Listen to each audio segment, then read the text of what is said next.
Morning students, expert guidance academy math की class coordinate geometry हम लोग डिस्कस कर रहे थे टॉपिक। उसमें हम लोगों ने डिस्टेंस फार्मूला पे पूरा डेप्थ में हमने उसको डिस्कशन किया, उस पर क्वेश्चन में किया। आइए आज दूरी सूत्र पर आधारित कुछ और प्रश्नों को भी हम देखते हैं जो अलग अलग टाइप के क्वेश्चन बनते हैं आपके बोर्ड पेपर के लिए, तो उस पर आज हम लोग चर्चा करेंगे। तो आज का जो हमारा टॉपिक है वो है दूरी सूत्र पर आधारित कुछ प्रश्न। दूरी सूत्र पर आधारित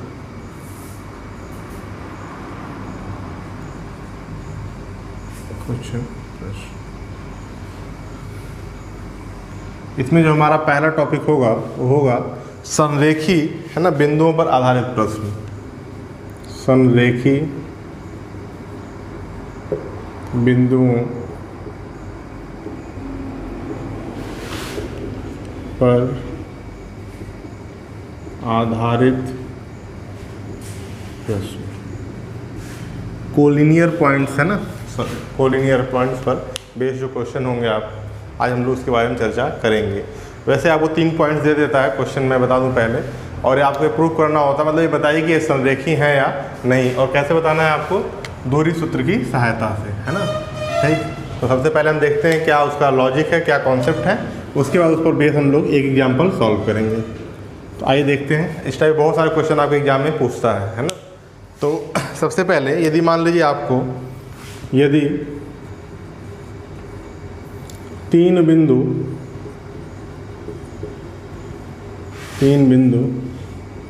एक ही रेखा पर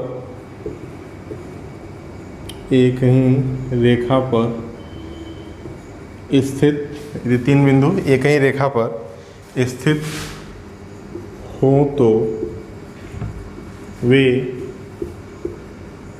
संरेखी बिंदु कहलाते हैं। 3 बिंदु यदि एक ही रेखा पर स्थित हो तो क्या है, संरेखी बिंदु कहलाते हैं। तो सबसे पहले आप ये जानिए कोलिनियर पॉइंट्स कहते किसे हैं। ठीक है, अब आइए देखते हैं क्या कॉन्सेप्ट होता है। यदि 3 कोई बिंदु हम ले लेते हैं, 3 बिंदु ए, बी व सी संरेखी हैं तो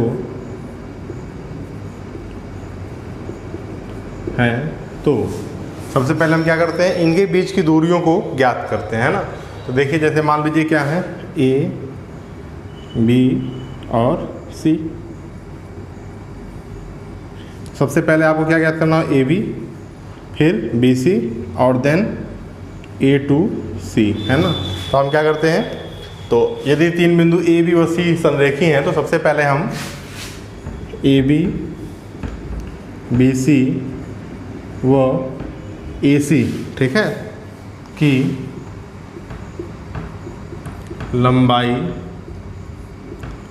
ज्ञात करते हैं।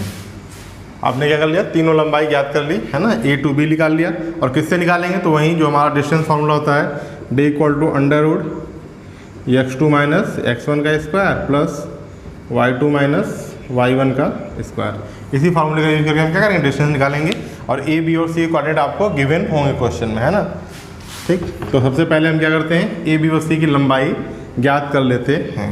इसके बाद जो है हमें ये देखना होगा कि जो 2 छोटी लंबाई होगी उन दोनों का योगफल यदि तीसरी लंबाई के बराबर हो। जैसे आपने ए बी निकाला, बी सी निकाला और ए सी निकाला, तो यदि मान लीजिए ए बी और बी सी छोटी हो और ए सी क्या हो, बड़ी हो, है ना, जैसे कि आपको इस डायग्राम से भी शो हो रहा होगा, और यहाँ तीनों पॉइंट तो लीनियर हैं ही। तो ऐसी कंडीशन में होगा क्या आपका कि जो ए बी और बी सी का जो योगफल होगा वह ए सी के क्या होगा, बराबर होगा। ठीक, और यदि ऐसा हो जाता है तो संरेखी है, और ऐसा नहीं होता तो संरेखी नहीं है। यही इसका कॉन्सेप्ट है। तो आप क्या करते हैं, ए बी, बी सी व ए सी की लंबाई ज्ञात करते हैं तथा 2 छोटी लंबाइयों या दूरियों, एक ही चीज़ है, 2 छोटी लंबाइयों या दूरियों का योगफल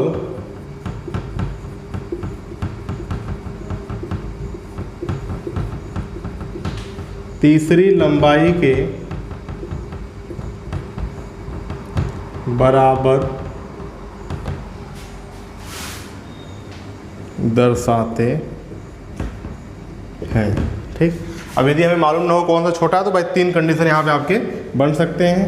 पहला AB प्लस BC बराबर AC, दूसरा आपका हो सकता है AC है ना प्लस BC बराबर AB, और तीसरा आपका हो सकता है BA प्लस AC बराबर BC।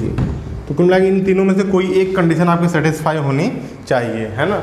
और जब एक कंडीशन आपकी सेटिस्फाई हो जाएगी तब क्या होगा, यह जो तीनों बिंदु होंगे वह संरेखी बिंदु होंगे, और यदि नहीं होगा तो नहीं होंगे। तो क्वेश्चन में कई बार जो है नहीं के लिए भी पूछ लेता है कि सिद्ध कीजिए तीनों बिंदु क्या संरेखी नहीं है, तब भी आप इसी माध्यम से करेंगे कि भाई AB, जब कोई कंडीशन AB प्लस BC बराबर नहीं है AC, तो संरेखी नहीं होगा, है ना, संरेखी नहीं होगा। ठीक, और यदि बराबर हो जाता है तो संरेखी आपका होगा। तो यही कंडीशन है इसको प्रूव करने का। तो एक बार आप इसको नोट कर लीजिए, फिर इसपर हम लोग एक एग्जाम्पल सॉल्व करते हैं। देखिए यहाँ पे क्वेश्चन आपको दिया है कि सिद्ध कीजिए बिंदु A, B और C, है ना, सबके कोऑर्डिनेट आपको दिए हुए हैं। A का 1 4, B का 3 -2 और C का -3 और 16, है ना। सिद्ध करना है क्या है, ये संरेखी हैं। तो सबसे पहले आप स्टेप याद करिए, हमें क्या निकालना होगा यहाँ पर। पहले आप लिख लेते हैं हम तीनों पॉइंट को। A का कोऑर्डिनेट क्या है 1 4, B का बेटा आपका 3 -2 एंड C का है आपका -3 एंड 16। ठीक है, A, B और C तीनों कोऑर्डिनेट हमने नोट कर लिया। तो सबसे पहले हम क्या करेंगे, हम AB फाइंड आउट करेंगे। ठीक, तो जब AB हम निकालेंगे तो AB के लिए हमारा जो डिस्टेंस फार्मूला होगा, जब AB आपको निकालना है तो ये आपका होगा x1 y1 और ये आपका होगा x2 y2, है ना। तो फार्मूला क्या हो जाएगा, तो दूरी सूत्र से लिख लेंगे हम यहाँ पे। सबसे पहले दूरी सूत्र से AB बराबर, है ना, तो 1 4 और 3 -2, ये देखिए आपका हो गया x1 y1, ये हो गया आपका x2 y2। तो AB इक्वल टू क्या हो जाएगा, x2 - x1 यानी 3 - 1 का square plus y2 -2 minus y1 कितना है -4 का स्क्वायर। सॉल्व कर लेंगे, 3 में से 1 गया, 2 का स्क्वायर प्लस -2 -4 -6 का स्क्वायर, ऐड कर देंगे 4 और 6 का कितना जाएगा 36 √40, है ना। और इसका यदि हम रूट निकालेंगे तो क्या हो जाएगा, हम इसको लिख सकते हैं 2 × 2 × 10। ठीक, 2 बाहर आ जाएगा, 2 √10। तो यहाँ से हमारा AB क्या आ गया 2 √10। ठीक, इसी प्रकार से हम क्या करेंगे, BC फाइंड आउट कर लेते हैं, सेकेंड डिस्टेंस जो है आपका। चलिए,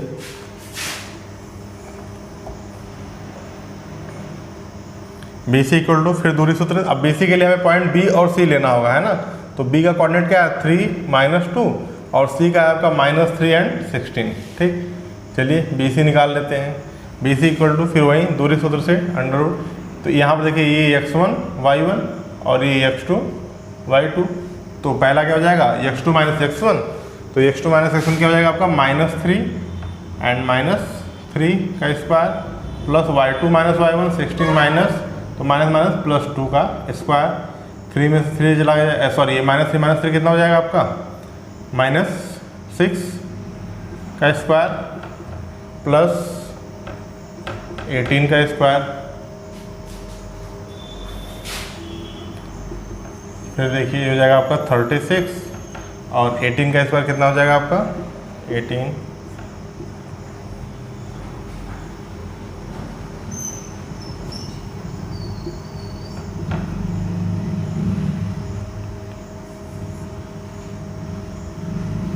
(324) 18 का स्क्वायर 18 64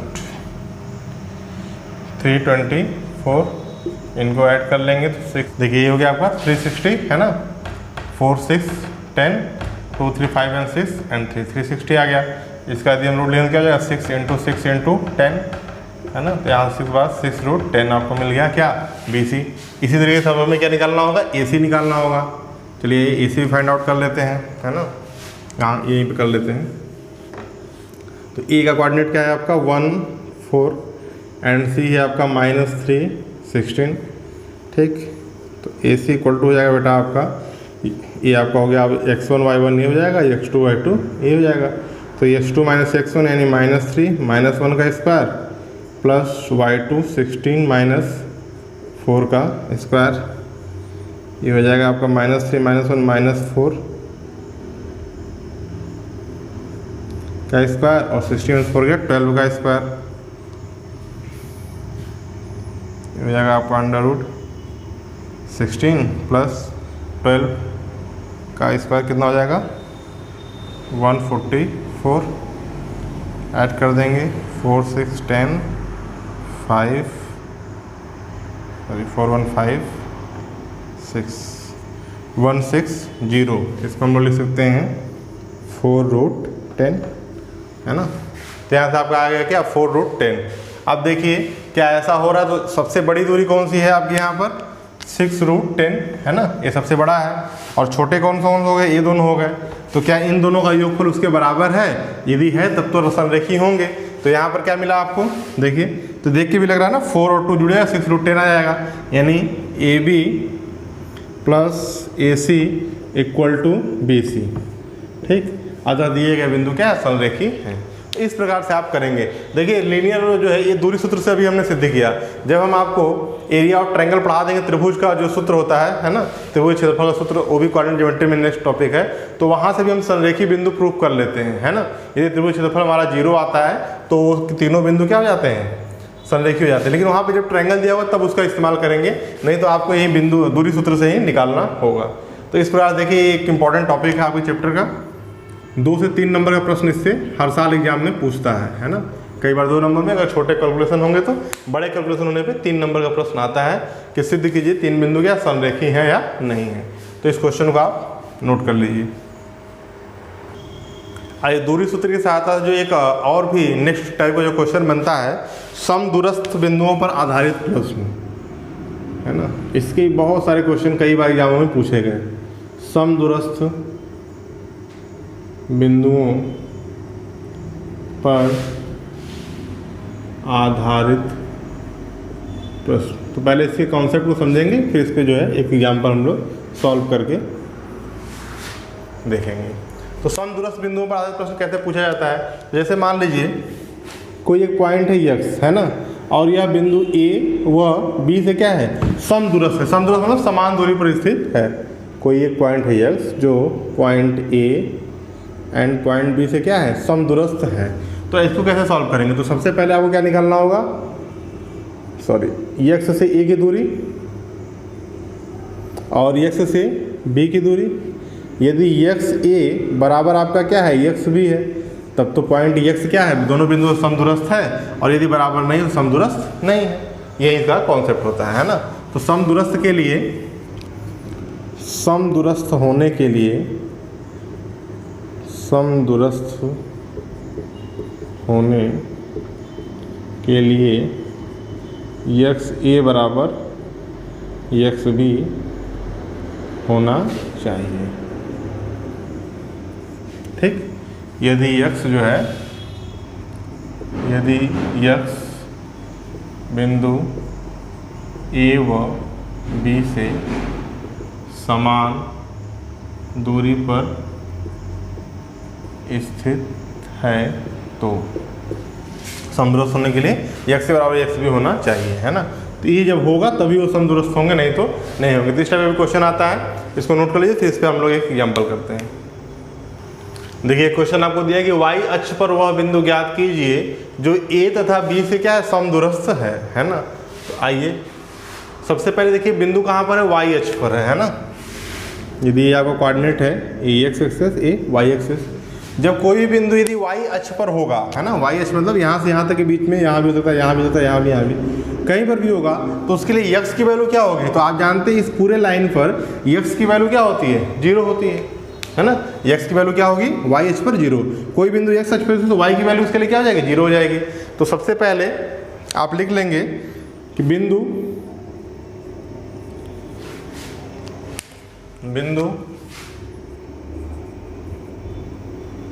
P पी मान लीजिए जो हमें निकालना है ना, जो बिंदु क्या है, पी है। तो बिंदु पी वाई अक्ष पर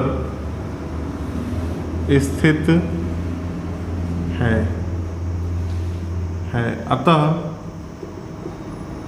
अतः बिंदु पी वाई अक्ष पर स्थित है, अतः उसका निर्देशांक मान लेते हैं हम लोग, x की वैल्यू 0 हो जाएगी, y के लिए वैल्यू क्या है, y मान लेते हैं, है ना। बिंदु यदि y अक्ष पर होगा तो y के लिए वैल्यू होगी, x की वैल्यू क्या हो जाएगी, 0 हो जाएगी। अतः उसका निर्देशांक 0y है। ठीक, तो हमने मान लिया कि जो बिंदु P उसका निर्देशांक क्या है, 0y है। अब समदूरस्थ के लिए आप लिखेंगे समदूरस्थ के लिए, तो अभी कंडीशन हमने आपको बताया था समदूरस्थ के लिए। समदूरस्थ होने के लिए क्या होना चाहिए, तो देखिए बिंदु P A और B से क्या समदूरस्थ है, तो समदूरस्थ के लिए पी ए बराबर आपका पी बी होना चाहिए, है ना। तो देखिए P का निर्देशांक क्या है बेटा आपका 0y हो गया, हमने मान लिया, है ना। A का निर्देशांक क्या है आपका 6 5 और B का निर्देशांक क्या है 4 -3। तो आइए सबसे पहले हम पी ए और पी बी फाइंड आउट करते हैं दूरी सूत्र से। तो देखिए पी ए बराबर आपका हो जाएगा अंडर रूट, है ना। पी ए लिए निकालना हो तो x1 y1 ए हो गया, x2 y2 ए हो गया।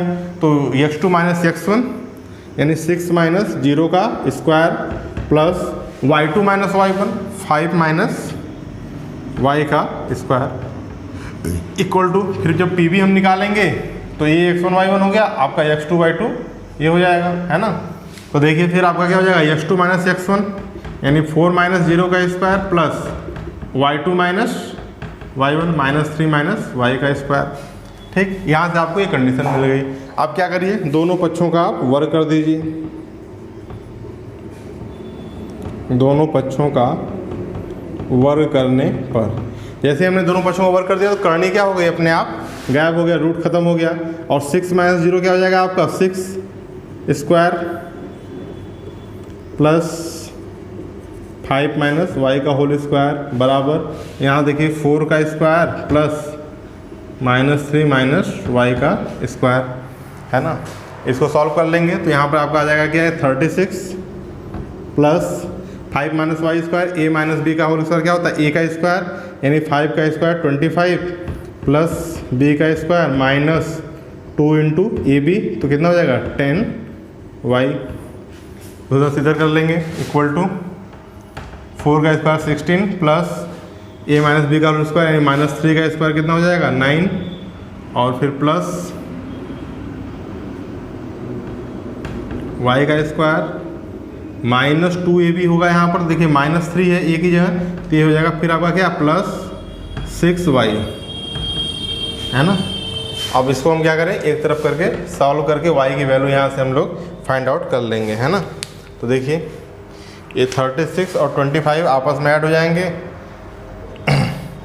और ये देखिए 16 और 9, है ना, सबको एक तरफ करिए तो y स्क्वायर आपस में ये देखिए कैंसिल हो गया, 25 आगे है ना, तो ये 6 और 9 25 कैंसिल हो गया। तो यहाँ से आपका आ गया 36 - 10y = 6y। इसको इधर ले आएंगे तो हो जाएगा आपका -10y - 6y प्लस 36 = 0 या -16y = -36, माइनस माइनस कैंसिल हो गया, y = आ गया आपका 36/16, है ना। तो ये आ गया आपका y की वैल्यू, यानी कि जो पॉइंट जो समदूरस्थ होगा वो कौन सा होगा आपका 0 और 36/16, है ना। इसको आप 4 से ज़्यादा काट सकते हैं 9/4, ठीक। तो ये आपकी वैल्यू आएगी। इस तरीके से हम समदूरस्थ क्वेश्चन को सॉल्व कर लेंगे, है ना। क्वेश्चन सेट होता है तो ये पूरा नंबर भी आ जाता है निर्देशांक कोऑर्डिनेट, तो उससे मतलब नहीं है, आंसर आपका आना चाहिए, कॉन्सेप्ट समझ में आना चाहिए। तो इसको आप नोट कर लीजिएगा। नेक्स्ट वीडियो में हम लोग जो है विभाजन सूत्र के बारे में डिस्कशन करेंगे। Thank you.